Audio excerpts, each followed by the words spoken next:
जय श्री श्याम। राधे राधे दोस्तों बृहस्पतिवार के दिन सूर्योदय से पहले उठना चाहिए और स्नान करके बृहस्पति देव का स्मरण करते हुए व्रत का आरंभ करना चाहिए। अपने पूजा स्थल में भगवान बृहस्पति देव की प्रतिमा स्थापित करें। भगवान बृहस्पति देव को पीले रंग के पुष्प चढ़ाएं। भगवान बृहस्पति देव पीले रंग की पूजा सामग्री विशेष रूप से पसंद करते हैं। इस दिन हमें पीले वस्त्र पहनकर पूजा करनी चाहिए। पीले रंग के पुष्प, केले व चंदन से भगवान बृहस्पति देव की पूजा का विधान है और प्रसाद में गुड़ व चने की दाल का भोग लगाना चाहिए। इस दिन हमें पीले रंग का ही भोजन करना चाहिए। इस व्रत में व्रत कथा पढ़ने व सुनने का विशेष महत्व है। बृहस्पतिवार व्रत कथा प्राचीन समय की बात है। भारत में एक राजा राज्य करता था। वह बड़ा प्रतापी व दानी था। वह नित्य प्रतिदिन मंदिर में भगवत दर्शन करने जाता था। वह ब्राह्मण और गुरु की सेवा किया करता था। उसके द्वार से कोई भी याचक निराश होकर नहीं लौटता था। वह प्रत्येक गुरुवार को व्रत रखता एवं पूजन करता था। हर दिन गरीबों की सहायता करता था, परंतु ये सब बातें उसकी रानी को अच्छी नहीं लगती थी। वह न व्रत करती और न किसी को एक भी पैसा दान में देती थी। वह राजा से भी ऐसा करने को मना किया करती थी। एक समय की बात है, राजा शिकार खेलने वन को चले गए। घर पर रानी और दासी थी। उस समय गुरु बृहस्पति देव साधु का रूप धारण कर राजा के दरवाजे पर भिक्षा मांगने आए। साधु ने रानी से भिक्षा मांगी तो वह कहने लगी, हे साधु महाराज, मैं इस दानव पुण्य से तंग आ गई हूँ। इस कार्य के लिए तो मेरे पतिदेव ही बहुत है। अब आप ऐसी कृपा करें कि सारा धन नष्ट हो जाए तथा मैं आराम से रह सकूं। साधु रूपी बृहस्पति देव ने कहा, हे देवी, तुम बड़ी विचित्र हो। संतान और धन से कोई दुखी नहीं होता है, इसको सभी चाहते हैं। पापी भी पुत्र और धन की इच्छा करता है। अगर तुम्हारे पास धन अधिक है तो भूखे मनुष्यों को भोजन कराओ, प्याऊ लगवाओ, ब्राह्मणों को दान दो, धर्मशालाएं बनवाओ, कुआं, तालाब, बावड़ी, बाग बगीचे आदि का निर्माण कराओ तथा निर्धन कुंवारी कन्याओं का विवाह कराओ। साथ ही यज्ञ आदि करो। इस प्रकार के कर्मों से आपके कुल का और आपका नाम परलोक में सार्थक होगा एवं स्वर्ग की प्राप्ति होगी। परंतु रानी साधु की इन बातों से खुश नहीं हुई। उसने कहा, हे साधु महाराज, मुझे ऐसे धन की आवश्यकता नहीं है जिसको मैं अन्य लोगों को दान दूं तथा जिसको रखने और संभालने में ही मेरा सारा समय नष्ट हो जाए। साधु ने कहा, हे देवी, यदि तुम्हारी ऐसी ही इच्छा है तो जैसा मैं तुम्हें बतलाता हूँ तुम वैसा ही करना।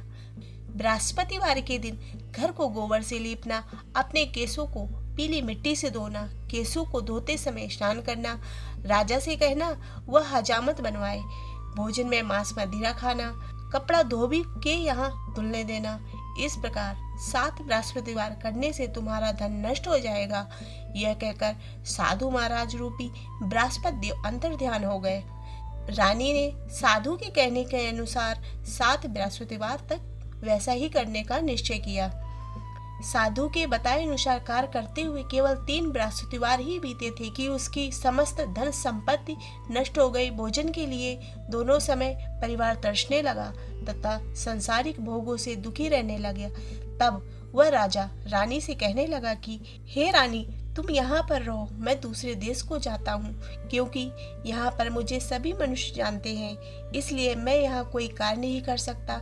मैं अब परदेश जा रहा हूँ, वहाँ कोई काम धंधा करूँगा, शायद हमारे भाग बदल जाए। ऐसा कहकर राजा परदेश चला गया। वह जंगल में लकड़ी काट कर लाता और शहर में बेचता। इस तरह जीवन व्यतीत करने लगा। इधर राजा के बिना रानी और दासियां दुखी रहने लगी। किसी दिन भोजन मिलता और किसी दिन जल पीकर ही रह जाती। एक समय रानी और दासियों को 7 दिन बिना भोजन के व्यतीत करना पड़ा तो रानी ने अपनी दासी से कहा, हे दासी, यहाँ पास ही के नगर में मेरी बहन रहती है, वह बड़ी धनवान है, तू उसके पास जा और वहाँ से 5 सेर बेजर मांग कर ले आ, जिससे कुछ समय के लिए गुजर हो जाएगी। दासी रानी की बहन के पास गई। रानी की बहन उस समय पूजा कर रही थी। बृहस्पतिवार का दिन था। दासी ने रानी की बहन से कहा, हे रानी, मुझे आपकी बहन ने भेजा है, मुझे 5 सेर बेजर दे दो। दासी ने यह बात अनेक बार कही, परंतु रानी की बहन ने कोई उत्तर न दिया, क्योंकि वह उस समय बृहस्पतिवार की कथा सुन रही थी। जब दासी को रानी की बहन से कोई उत्तर नहीं मिला तो वह बहुत दुखी हुई। उसे क्रोध भी आया। वह लौटकर रानी से बोली, हे रानी, आपकी बहन तो बहुत बड़ी घमंडी है। वह छोटे लोगों से बात ही नहीं करती। मैंने उससे कहा तो उसने कोई उत्तर न दिया। मैं वापस चली आई। रानी बोली, हे दासी, इसमें उसका कोई दोष नहीं है। जब बुरे दिन आते हैं तब कोई सहारा नहीं देता। अच्छे बुरे का पता विपत्ति में ही लगता है। जो ईश्वर की इच्छा होगी वही होगा। यह सब हमारे भाग्य का दोष है। उधर रानी की बहन ने सोचा कि मेरी बहन की दासी आई थी, परंतु मैं उससे नहीं बोली, इससे वह बहुत दुखी हुई होगी। अतः कथा सुनकर विष्णु भगवान का पूजन समाप्त कर अपनी बहन के घर आई और कहने लगी, हे बहन, मैं बृहस्पतिवार का व्रत कर रही थी, तब तुम्हारी दासी हमारे घर आई थी, परंतु जब तक कथा होती है तब तक न उठते हैं और न ही बोलते हैं, इसीलिए मैं नहीं बोली। कहो, दासी क्यों आई थी? रानी बोली, बहन, हमारे घर अनाज नहीं था, वैसे तुमसे कोई बात छिपी नहीं है, इस कारण मैंने दासी को तुम्हारे पास 5 सेर बेजन लेने के लिए भेजा था। रानी की बहन बोली, बहन देखो, बृहस्पति भगवान सबकी मनोकामना पूर्ण करते हैं। देखो, शायद तुम्हारे घर में अनाज रखो हो। यह सुनकर दासी घर के अंदर गई तो वहां उसे एक घड़ा बेजर का भरा मिला। उसे बड़ी हैरानी हुई क्योंकि उसने एक एक बर्तन देख लिया था। उसने बाहर आकर रानी को बताया। दासी अपनी रानी से कहने लगी, हे रानी देखो, वैसे हमको जब अन्न नहीं मिलता तो हम रोज ही व्रत करते हैं। अगर इनसे व्रत की विधि और कथा पूछ ली जाए तो उसे हम भी किया करेंगे। दासी के कहने पर रानी ने अपनी बहन से बृहस्पतिवार व्रत के बारे में पूछा। उसकी बहन ने बताया, हे रानी बहन, बृहस्पतिवार को सूर्योदय से पूर्व उठकर स्नान करके बृहस्पतिवार का व्रत करना चाहिए, लेकिन उस दिन सिर नहीं धोना चाहिए। बृहस्पतिवार के व्रत में चने की दाल और मुनक्का से विष्णु भगवान की केले के वृक्ष की जड़ में पूजन करें तथा दीपक जलाएं। उस दिन एक ही समय भोजन करें। भोजन पीली खाद्य पदार्थ का ही करें तथा कथा सुने। इस प्रकार करने से गुरु भगवान प्रसन्न होते हैं, अन्य पुत्र धन देते हैं, मनोकामना पूर्ण करते हैं। व्रत और पूजन की विधि बताकर रानी की बहन अपने घर लौट गई। दासी और रानी दोनों ने निश्चय किया कि बृहस्पति देव भगवान का पूजन जरूर करेंगे। 7 दिन बाद जब बृहस्पतिवार आया तो उन्होंने व्रत रखा। घुड़साल में जाकर चना और गुड़ मिलाई तथा उसकी दाल से केले की जड़ तथा विष्णु भगवान का पूजन किया। अब भोजन पीला कहाँ से आए? दोनों बड़ी दुखी हुई, परंतु उन्होंने व्रत किया था, इस कारण बृहस्पति देव भगवान प्रसन्न थे। एक साधारण व्यक्ति के रूप में वे 2 थालों में सुंदर पीला भोजन लेकर आए और दासी को देकर बोले, हे दासी, यह भोजन तुम्हारे और रानी के लिए है, तुम दोनों करना। दासी भोजन पाकर बड़ी प्रसन्न हुई और रानी से बोली, रानी जी भोजन कर लो। रानी को भोजन आने के बारे में कुछ पता नहीं था, इसलिए वह दासी से बोली, जा तू ही भोजन कर, क्यों तू हमारी व्यर्थ में हंसी उड़ाती है? दासी बोली, एक व्यक्ति भोजन दे गया है। रानी कहने लगी, वह भोजन तेरे ही लिए दे गया होगा, तू ही भोजन कर। दासी ने कहा, वह व्यक्ति हम दोनों के लिए 2 थालों में भोजन दे गया है, इसीलिए मैं और आप दोनों ही साथ साथ भोजन करेंगे। दोनों ने गुरु भगवान को नमस्कार कर भोजन प्रारंभ किया। उसके बाद वे दोनों प्रत्येक बृहस्पतिवार को गुरु भगवान का व्रत और पूजन करने लगी। बृहस्पति भगवान की कृपा से उनके पास धन हो गया, परंतु रानी फिर पहले की तरह आलस्य करने लगी। तब दासी बोली, देखो रानी, तुम पहले भी इस प्रकार आलस्य करती थी, तुम्हें धन के रखने में कष्ट होता था, इस कारण सभी धन नष्ट हो गया। अब गुरु भगवान की कृपा से धन मिला है तो इसे फिर तुम्हें रखने में आलस्य होता है। बड़ी मुसीबतों के बाद हमने यह धन पाया है, इसलिए हमें दान पुण्य करना चाहिए। तुम भूखे मनुष्यों को भोजन कराओ, प्यार लगवाओ, ब्राह्मणों को दान दो, कुआं तालाब बावड़ी आदि का निर्माण कराओ, मंदिर पाठशाला बनवाकर दान दो, कुंवारी कन्याओं का विवाह करवाओ, धन को शुभ कार्यों में खर्च करो, जिससे तुम्हारे कुल का यश बढ़े तथा स्वर्ग प्राप्त हो और पितृ भी प्रसन्न हो। दासी की बात मानकर रानी ने इसी प्रकार के कार्य करने आरंभ किए, जिससे उनका काफी यश फैलने लगा। एक दिन रानी और दासी आपस में विचार करने लगी, न जाने राजा किस दशा में होंगे, उनकी कोई खोज खबर नहीं है। गुरु भगवान से उन्होंने प्रार्थना की और भगवान ने रात्रि में राजा को स्वप्न में कहा, हे राजा, उठ, तेरी रानी तुझको याद करती है, अपने देश को लौट जा। राजा प्रातःकाल उठा, जंगल से लकड़ियां लाने के लिए जंगल की ओर चल पड़ा। जंगल में गुजरते हुए वह सोचने लगा, रानी की गलती से उसे कितने दुख भोगने पड़े। राजपाट छोड़कर उसे जंगल में आकर रहना पड़ा। जंगल से लकड़ियां काटकर उसे बेचकर गुजारा करना पड़ता है।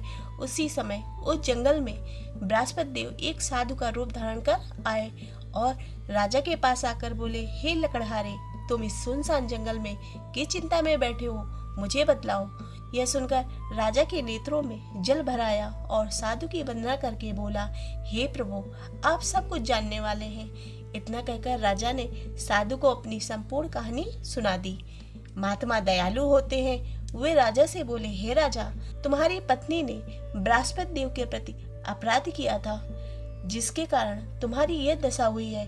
अब तुम किसी प्रकार की चिंता मत करो, भगवान तुम्हें पहले से अधिक धन देंगे। देखो, तुम्हारी पत्नी ने बृहस्पतिवार का व्रत करना आरंभ कर दिया है। अब तुम भी बृहस्पतिवार का व्रत करके चने की दाल व गुड़ जल के लोटे में डालकर केले का पूजन करो, फिर कथा कहो या सुनो, भगवान तुम्हारी सब कामनाओं को पूर्ण करेंगे। साधु को प्रश्न देकर राजा बोला, हे प्रभु, मुझे लकड़ी बेचकर इतना पैसा नहीं बचता जिससे भोजन करने के उपरांत कुछ बचा सकूं। मैंने रात्रि में अपनी रानी को व्याकुल देखा है। मेरे पास कोई साधन भी नहीं जिससे समाचार जान सकूं। फिर मैं बृहस्पति देव की कथा या कहानी कहूँ, मुझको तो कुछ भी मालूम नहीं। साधु ने कहा, हे राजा, तुम किसी बात की चिंता मत करो। बृहस्पतिवार के दिन तुम रोजाना की तरह लकड़ियां लेकर शहर में जाओ। तुम्हें रोज से दुगना धन प्राप्त होगा, जिससे तुम भली बात भोजन कर लोगे तथा बृहस्पति देव की पूजा का सामान भी आ जाएगा। बृहस्पतिवार की कथा इस प्रकार है। प्राचीन काल में एक बहुत ही निर्धन ब्राह्मण था। उसकी कोई संतान नहीं थी। वह नित्य पूजा पाठ करता, परंतु उसकी स्त्री बहुत मलिनता के साथ रहती थी। वह न स्नान करती और न किसी देवता का पूजन करती। प्रातःकाल उठते ही सर्वप्रथम भोजन करती, बाद में कोई अन्य कार्य करती। ब्राह्मण देवता बहुत दुखी रहते, पत्नी को बहुत समझाते, किंतु उसका कोई परिणाम न निकलता। भगवान की कृपा से ब्राह्मण की स्त्री की कन्या उत्पन्न हुई। वह कन्या अपने पिता के घर में बड़ी होने लगी। वह बालिका प्रातःकाल स्नान करके भगवान विष्णु का जाप करती। वह बचपन से ही बृहस्पति देव का व्रत भी करने लगी। पूजा पाठ समाप्त कर स्कूल जाती तो अपनी मुट्ठी से जौ भर कर ले जाती। पाठशाला जाने के मार्ग में डालती जाती। वही जौ स्वर्ण के हो जाते तो लौटते समय उनको बीन कर घर ले आती। एक दिन वह बालिका सूप में उन सोने के जौ को पटक कर साफ कर रही थी तो उसकी माँ ने देख लिया और कहा, हे बेटी, सोने के जौ को फटकने के लिए सोने का सूप भी होना चाहिए। दूसरे दिन गुरुवार था। इस कन्या ने व्रत रखा। बृहस्पति देव से प्रार्थना करके कहा, हे प्रभु, यदि मैंने सच्चे मन से आपकी पूजा की हो तो मुझे सोने का सूप दे दो। बृहस्पति देव ने उसकी प्रार्थना स्वीकार कर ली। रोजाना की तरह वह कन्या जौ फैलाती हुई स्कूल चली गई। स्कूल से लौटकर जब वह जौ बीन रही थी तो बृहस्पति देव की कृपा से उसे सोने का सूप मिला। उसे वह घर ले आई और जौ साफ करने लगी, परंतु उसकी माँ का वही ढंग रहा। एक दिन की बात है, वह कन्या सोने के सूप में जौ साफ कर रही थी। उसी समय नगर का राजकुमार वहां से होकर निकला। इस कन्या के रूप और सोने के सूप में जौ को साफ करते देखकर वह कन्या पर मोहित हो गया। राजमहल आकर भोजन तथा जल त्याग कर उदास होकर लेट गया। राजा को जब राजकुमार द्वारा अन्न जल त्यागने का समाचार ज्ञात हुआ तो वह अपने मंत्रियों के साथ वह अपने पुत्र के पास गए और बोले, हे बेटा, तुम्हें किस बात का कष्ट है? किसी ने अपमान किया है अथवा कोई और कारण है? मुझे बताओ, मैं वही करूँगा जिससे तुम्हें प्रसन्नता हो। राजकुमार ने अपने पिता की बातें सुनी तो वह बोला, मुझे आपकी कृपा से किसी बात का दुख नहीं है। किसी ने मेरा अपमान नहीं किया है, परंतु मैं उस लड़की के साथ विवाह करना चाहता हूँ जो सोने के सूप में जौ साफ कर रही थी। यह सुनकर राजा आश्चर्य में पड़ गया। बोला, हे बेटा, इस तरह की कन्या का पता तुम्हें लगाओ, मैं उसके साथ तुम्हारा विवाह अवश्य करवा दूंगा। राजकुमार ने राजा को उस लड़की के घर का पता बतलाया। मंत्री उस लड़की के घर गया और राजा का आदेश ब्राह्मण को सुनाया। कुछ दिन ही बाद ब्राह्मण की कन्या का विवाह राजकुमार के साथ संपन्न हो गया। कन्या के घर से जाते ही ब्राह्मण देवता के घर में पहले ही की बात गरीबी का निवास हो गया। अब भोजन के लिए भी अन्न बड़ी मुश्किल से मिलता। एक दिन दुखी होकर ब्राह्मण अपनी पुत्री से मिलने गया। बेटी ने पिता की दुखी अवस्था को देखा और अपनी माँ का समाचार पूछा। ब्राह्मण ने भी सभी हाल कहा। कन्या ने बहुत सा धन देकर अपने पिता को विदा कर दिया। इस प्रकार ब्राह्मण का कुछ समय सुखपूर्वक व्यतीत हुआ, लेकिन कुछ दिन बाद फिर वही हाल हो गया। ब्राह्मण फिर अपनी कन्या के यहाँ गया और सभी हाल कहा तो पुत्री बोली, हे पिताजी, आप माताजी को यहाँ लिवा लाओ, मैं उन्हें वह विधि बता दूंगी जिससे गरीबी दूर हो जाएगी। ब्राह्मण देवता अपनी स्त्री को साथ लेकर अपनी पुत्री के पास राजमहल पहुंचे तो पुत्री अपनी माँ को समझाने लगी, हे माँ, तुम प्रातः काल उठकर प्रथम स्नान आदि करके विष्णु भगवान का पूजन करो तो सब दरिद्रता दूर हो जाएगी। परंतु उसकी माँ ने उसकी एक बात नहीं मानी। वह प्रातःकाल उठकर अपनी पुत्री का बचा हुआ जूठन खा लेती। एक दिन उसकी पुत्री को बहुत गुस्सा आया। उसने एक रात एक कोठरी से सारा सामान निकाल दिया और अपनी माँ को उसमें बंद कर दिया। प्रातः उससे निकाल कर वह स्नान आदि करा के पूजा पाठ करवाया तो उसकी माँ की बुद्धि ठीक हो गई। इसके बाद वह नियम से पूजा पाठ करती और प्रत्येक बृहस्पतिवार को व्रत करने लगी। इस व्रत के प्रभाव से उसकी माँ भी बहुत धनवान हो गई और बृहस्पति देवता के प्रभाव से स्वर्ग को गई। वह ब्राह्मण भी सुख पूर्वक इस लोक का सुख भोग कर स्वर्ग को प्राप्त हुआ। इस तरह कहानी कहकर 7 देवता वहां से लोप हो गए। धीरे धीरे समय व्यतीत होने पर फिर बृहस्पतिवार का दिन आया। राजा जंगल से लकड़ी काटकर किसी शहर में बेचने गया। उसे उस दिन और दिनों से अधिक धन मिला। राजा ने चना गुड़ा लाकर बृहस्पतिवार का व्रत किया। उस दिन से उसके सभी क्लेश दूर हुए। परंतु जब अगला गुरुवार का दिन आया तो बृहस्पतिवार का व्रत करना भूल गया।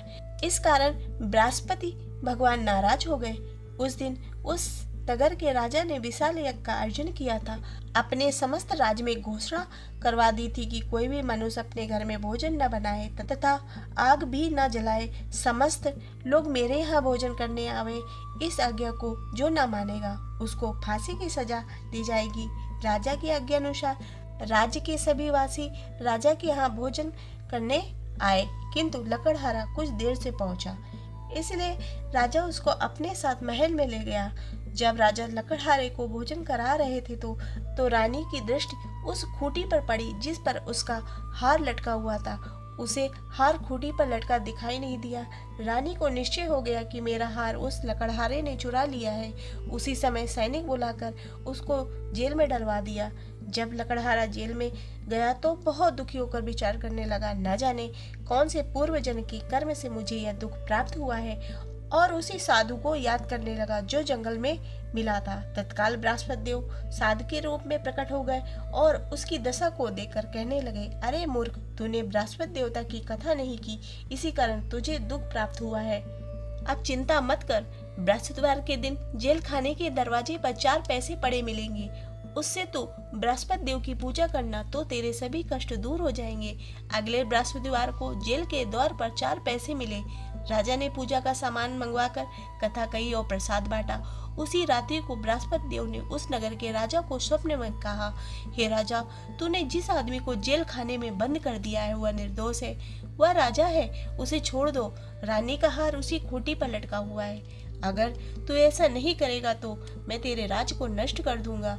राजा प्रातःकाल उठा और खूंटी पर हार टंगा देखकर लकड़हारे को बुलाकर क्षमा मांगी तथा राजा के योग सुंदर वस्त्र आभूषण भेंट कर उसे विदा किया।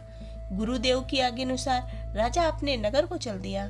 राजा जब नगर के निकट पहुंचा तो उसे बड़ा ही आश्चर्य हुआ। नगर में पहले से अधिक बाग, तालाब, कुएं तथा बहुत सी धर्मशालाएं, मंदिर आदि बने हुए थे। राजा ने पूछा, ये सब बाग और धर्मशाला किसका है? तब नगर के सब लोग कहने लगे, ये सब रानी और दासी द्वारा बनवाए गए हैं। राजा को आश्चर्य हुआ और गुस्सा भी आया।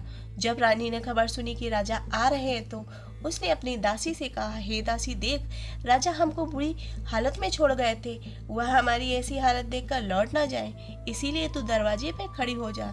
रानी की आज्ञा अनुसार दासी दरवाजे पे खड़ी हो गई। जब राजा आए तो उन्हें अपने साथ महल ले गई। तब राजा ने क्रोध करके अपनी तलवार निकाली और पूछने लगे, बताओ, ये धन तुम्हें कैसे प्राप्त हुआ है? तब रानी ने बताया, हमें ये सब धन बृहस्पति देव के व्रत के प्रभाव से प्राप्त हुआ है। राजा ने निश्चय किया, 7 रोज बाद तो सभी बृहस्पति देव का पूजन करते हैं, परंतु मैं रोजाना दिन में 3 बार कथा कहा करूंगा तथा रोज व्रत किया करूंगा।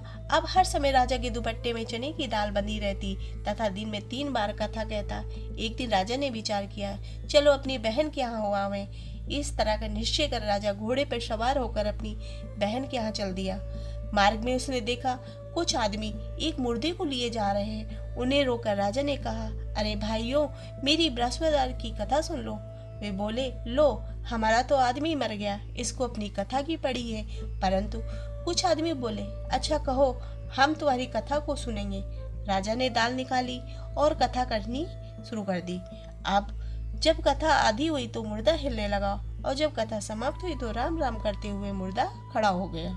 राजा आगे बढ़ा, उसे चलते चलते शाम हो गई। आगे मार्ग में उसे एक किसान खेत में हल चलाता मिला। राजा उसे बोला, अरे भैया, तुम मेरी बृहस्पतिवार की कथा सुन लो। किसान बोला, जब तक मैं तेरी कथा सुनूंगा तब तक 4 हराया खेत जोत लूंगा। जा, अपनी कथा किसी और को सुनाना। राजा आगे चलने लगा। राजा के हटते ही बैल पछड़ कर गिर गए और किसान के पेट में बहुत जोर से दर्द होने लगा। उसी समय किसान की माँ रोटी लेकर आई। उसने जब देखा तो अपने पुत्र से सब हाल पूछा। बेटे ने सभी हाल बता दिया।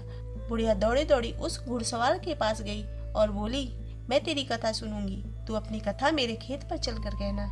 राजा ने लौटकर बुढ़िया के खेत में जाकर कथा कही, जिसके सुनते ही बैल खड़े हो गए तथा किसान के पेट का दर्द भी बंद हो गया। राजा अपनी बहन के घर पहुंचा। बहन ने भाई की खूब मेहमानी की। दूसरे रोज प्रातःकाल राजा जागा तो वह देखने लगा कि सब लोग भोजन कर रहे हैं। राजा ने अपनी बहन से पूछा, ऐसा कोई मनुष्य है जिससे भोजन न किया हो, जो मेरी बृहस्पतिवार की कथा सुन ले? तो बहन बोली, हे भैया, यह देश ऐसा है, पहले यहाँ लोग भोजन करते हैं, बाद में अन्य काम करते हैं। अगर पड़ोस में हो तो देख आती हूँ। ऐसा कहकर बहन देखने चली गई, परंतु उसे कोई भी ऐसा व्यक्ति नहीं मिला जिसने भोजन न किया हो। फिर वह एक कुम्हार के घर गई जिसका लड़का बीमार था। उसे मालूम हुआ कि उसके यहाँ 3 दिन से किसी ने भोजन नहीं किया है। रानी ने अपने भाई की कथा के लिए कुम्हार से कहा तो वो तैयार हो गया। राजा ने जाकर बृहस्पतिवार की कथा कही, जिसको सुनकर उसका लड़का ठीक हो गया। अब तो राजा की प्रशंसा होने लगी। एक दिन राजा ने अपनी बहन से कहा, हे बहन, मैं अपने घर जाऊंगा, तुम भी तैयार हो जाओ। राजा की बहन ने अपनी सास से अपने भाई के साथ जाने की आज्ञा मांगी।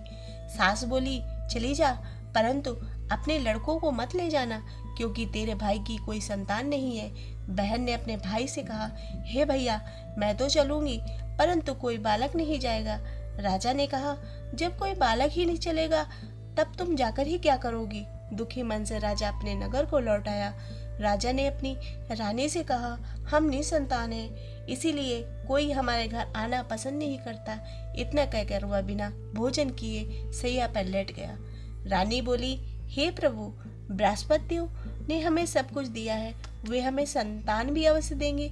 उसी रात बृहस्पति देव ने राजा को स्वप्न में कहा, हे राजा, उठ, सभी सोच त्याग दे, तेरी रानी गर्भवती है। राजा को यह सुनकर बड़ी खुशी हुई। 9वें महीने रानी के गर्भ से एक सुंदर पुत्र पैदा हुआ। जब राजा की बहन ने यह शुभ समाचार सुना तो वह बहुत खुश हुई और बधाई लेकर अपने भाई के यहाँ आई। तभी रानी ने कहा, घोड़ा चढ़कर नहीं आई, गधा चढ़ी आई। राजा की बहन बोली, भाभी, मैं इस प्रकार न कहती तो तुम्हें औलाद कैसे मिलती? बृहस्पति देव ऐसे ही हैं, जिसके मन में जो कामनाएं होती हैं सभी को पूर्ण करते हैं। जो सद्भावना पूर्वक बृहस्पतिवार का व्रत करता है एवं कथा पढ़ता है अथवा सुनता है, दूसरों को सुनाता है, बृहस्पति देव उसकी सभी मनोकामनाएं पूर्ण करते हैं।